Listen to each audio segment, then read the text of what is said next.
Major developments today from the White House. Former President Donald Trump is expected to make a decision within the next 2 weeks on whether the U.S. will formally step into the escalating conflict between Israel and Iran.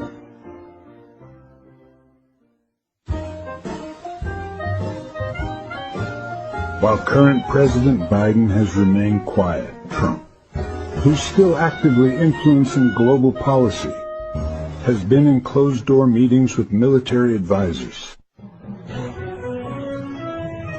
The White House confirmed today that discussions are focused on how best to support Israel while avoiding a full-scale global conflict. Meanwhile, the war on the ground continues to intensify.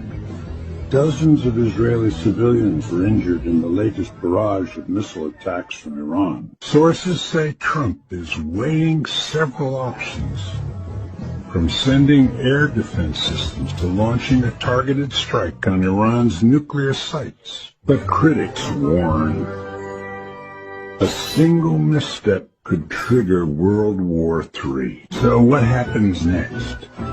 We may know within 14 days. Stay tuned and subscribe for live updates as this story develops. Hit the bell icon to stay informed.